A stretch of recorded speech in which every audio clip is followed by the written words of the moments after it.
Assalamualaikum warahmatullahi wabarakatuh. Berjumpa kembali dengan Bu Dara di mata pelajaran biologi. Hari ini kita akan masuk bab baru, yaitu bab keanekaragaman hayati. Disimak ya. Pada bab keanekaragaman hayati ini, kita akan belajar apa saja? Yang pertama, kita akan belajar pengertian keanekaragaman hayati. Kemudian kita akan belajar tingkat keanekaragaman hayati. Kemudian kita akan belajar persebaran flora dan fauna di Indonesia. Kemudian persebaran flora dan fauna di dunia. Setelah itu kita akan belajar manfaat dari keanekaragaman hayati. Dan yang terakhir kita akan belajar tentang upaya pelestarian keanekaragaman hayati. Namun, untuk pertemuan hari ini yang akan kita fokus pelajari adalah bagian yang ini saja. Apakah kamu siap untuk belajar?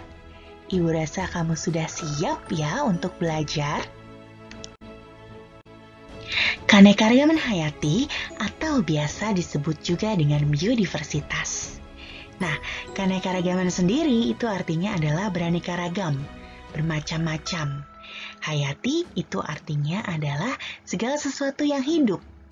Jadi keanekaragaman hayati atau biodiversitas itu artinya keseluruhan variasi pada makhluk hidup yang terjadi karena adanya perbedaan warna, ukuran, bentuk, jumlah, tekstur, sifat, habitat, dan lain-lain. Jadi benar-benar keseluruhan variasi. Karena makhluk hidup itu kan beraneka ragam, macam-macam gitu ya. Dan ini disebut sebagai variasi.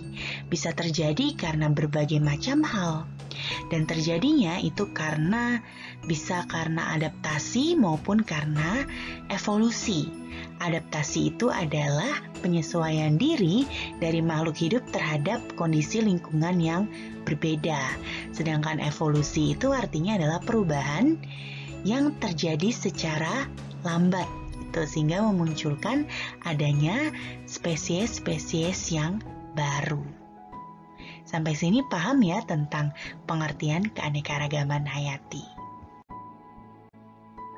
Biodiversitas dapat terjadi pada berbagai tingkatan kehidupan, mulai dari organisme tingkat rendah sampai organisme tingkat tinggi. Secara garis besar, biodiversitas ini dibagi menjadi 3 tingkat, yaitu ada keanekaragaman tingkat gen, keanekaragaman tingkat spesies, dan keanekaragaman tingkat ekosistem. Kita akan pelajari tingkat keanekaragaman hayati satu persatu ya.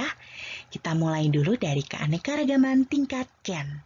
Jadi keanekaragaman tingkat gen ini adalah disebabkan karena adanya variasi gen atau struktur gen dalam suatu spesies makhluk hidup.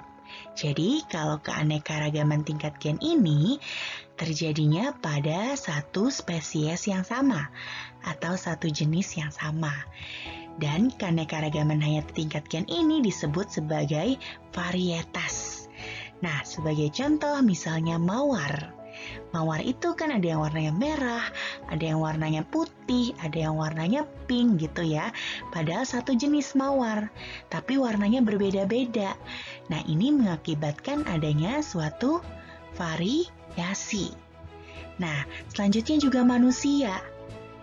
Ada orang yang kulitnya putih, ada yang kulitnya hitam, ada yang rambutnya keriting, ada yang rambutnya lurus, ada yang matanya belok, ada yang matanya sipit gitu ya. Walaupun kita satu jenis yang sama, tapi setiap orang punya ciri khasnya masing-masing, punya karakternya masing-masing. Dan itu disebut juga sebagai variasi yang ditimbulkan oleh gen. Gitu. Jadi gen antara satu orang dan orang lain itu pastinya berbeda. Kamu sama orang tua kamu, ayah dan ibu juga pasti ada perbedaan dari gennya. Makanya rupanya tidak sepenuhnya sama. Selanjutnya juga kucing. Kucing kan ada kucing hutan, ada kucing rumahan, ada kucing anggora gitu macem-macem ya. Warna bulunya juga berbeda-beda, bentuknya juga berbeda-beda.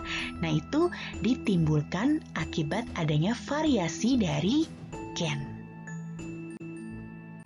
Selanjutnya, keanekaragaman tingkat spesies. Keanekaragaman ini ditemukan pada komunitas atau kelompok berbagai spesies makhluk hidup dalam genus atau famili yang sama. Jadi, walaupun mereka berbeda spesies, tapi mereka dalam satu genus atau famili yang sama. Contohnya, ada singa, macan tutul, harimau, dan kucing. Mereka berbeda jenis, berbeda juga habitatnya, berbeda juga tingkah lakunya, berbeda-beda ya. Tapi mereka tergolong dalam satu famili yang sama, yaitu Felidae. Selanjutnya, ada juga pohon kelapa, pohon palem, dan pohon aren. Nah, walaupun mereka jenisnya berbeda, spesiesnya berbeda, tapi mereka ini satu famili, yaitu famili Araceae. Dan selanjutnya juga ada lengkuas, jahe, kunyit. Mereka walaupun berbeda jenis, tapi mereka satu famili, yaitu famili Zingiberaceae. Yang terakhir, ada keanekaragaman tingkat ekosistem. Nah, keanekaragaman ini terjadi akibat perbedaan letak geografis yang menyebabkan perbedaan iklim. Nah, perbedaan iklim ini dapat menyebabkan terjadinya perbedaan temperatur, curah hujan, intensitas cahaya, dan lamanya penyinaran. Oleh karena itu, keadaan ini akan berpengaruh terhadap jenis-jenis flora dan fauna yang menempati suatu daerah. Nah, keanekaragaman tingkat ekosistem ini dibedakan menjadi ekosistem darat dan ekosistem perairan. Jelas berbeda ya, ekosistem darat dan ekosistem perairan itu antara flora dan faunanya juga pasti akan sangat berbeda. Keanekaragaman ekosistem yang ada di darat ini memunculkan berbagai macam bioma. Apa saja biomanya? Yang pertama ada hutan hujan tropis. Wilayah ini memiliki iklim tropis dengan tingkat keanekaragaman hayati yang tinggi. Contohnya di Indonesia. Indonesia itu flora dan faunanya itu heterogen ya. Jadi berbagai macam makhluk hidup itu bisa hidup di hutan hujan tropis. Selanjutnya ada savana. Nah, savana ini dia didominasi oleh rumput dan hanya memiliki beberapa pohon. Tapi dia hanya dijumpai pada daerah dengan iklim tropis. Selanjutnya ada padang rumput. Padang rumput ini dia dijumpai di wilayah dengan iklim tropis dan juga subtropis. Nah, dia didominasi oleh hewan-hewan yang memakan rumput. Itu bedanya apa dengan savana? Bedanya kalau padang rumput ini dia tidak ada pohon sama sekali. Selanjutnya ada gurun. Nah, kalau gurun ini adalah wilayah yang temperatur udaranya itu sangat ekstrim dan curah hujannya pun sangat rendah. Makanya organisme-organisme yang hidup di sini adalah organisme yang tahan panas dan yang tidak membutuhkan banyak air. Selanjutnya ada hutan gugur. Nah, hutan gugur ini dia berada pada daerah dengan 4 musim ya. Jadi ada 4 musim dan ciri khasnya ini adalah daun-daun pepohonan berwarna kuning kemerahan. Selanjutnya ada taiga. Nah, taiga ini dia juga mengalami 4 musim. Tapi dia kebanyakan ditumbuhi oleh pepohonan dengan daun yang berbentuk seperti jarum. Selanjutnya ada juga tundra. Nah, berbeda dari gurun ya, jadi kebalikannya. Kalau tundra ini dia suhunya itu sangat rendah. Ya, musim dinginnya itu bisa berlangsung hampir 9 bulan gitu. Jadi tidak ada matahari yang menyinari selama 9 bulan itu. Ekosistem perairan. Ekosistem perairan ini terbagi menjadi dua, yaitu ada air tawar dan air laut. Kalau air tawar, suhunya itu rendah, salinitas atau kadar garamnya juga rendah, serta penetrasi cahaya mataharinya itu juga kurang. Dan ekosistem air tawar ini berdasarkan keadaan airnya dibedakan menjadi lentik, yaitu yang airnya tenang seperti danau dan rawa, dan lotik yang airnya mengalir seperti sungai dan air terjun. Nah, sementara air laut berdasarkan macamnya dibedakan menjadi laut dalam, terumbu karang, estuari, pantai pasir, dan pantai batu. Bedanya air laut dan air tawar, kalau air laut ini suhunya itu tinggi, salinitas atau kadar garamnya juga tinggi, dan penetrasi cahayanya itu juga tinggi. Nah, perbedaan antara air tawar dan air laut ini mengakibatkan flora dan fauna yang ada di dalamnya juga pasti sangat berbeda.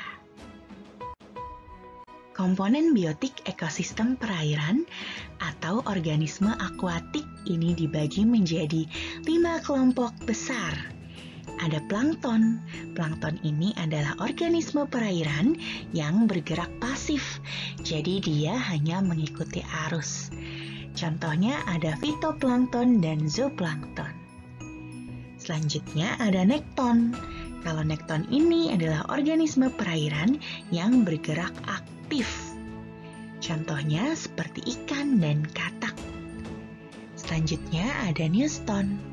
Neuston ini adalah organisme yang mengapung di permukaan air. Contohnya seperti serangga maupun teratai. Selanjutnya ada bentos. Bentos adalah organisme yang berada di dasar perairan. Contohnya seperti udang, kepiting, dan cacing. Selanjutnya ada perifiton. Perifiton ini adalah organisme yang melekat pada organisme yang lain. Contohnya seperti ganggang dan siput.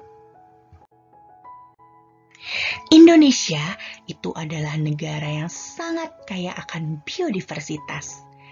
Oleh karena itu, maka flora dan fauna yang ada di Indonesia ini juga sangat beragam. Apa itu flora dan fauna? Flora adalah seluruh jenis tumbuhan yang ada di suatu daerah tertentu. Sementara fauna adalah seluruh hewan yang menempati wilayah tertentu. Secara umum, persebaran flora dan fauna di Indonesia dipengaruhi oleh letak geografisnya. Berdasarkan wilayah dan karakteristik flora dan fauna, Indonesia itu bisa dibagi menjadi 3 bagian, yaitu ada Indonesia bagian barat, Indonesia bagian tengah, dan Indonesia bagian timur. Ketiga bagian ini dipisahkan oleh garis Wallace dan garis Weber.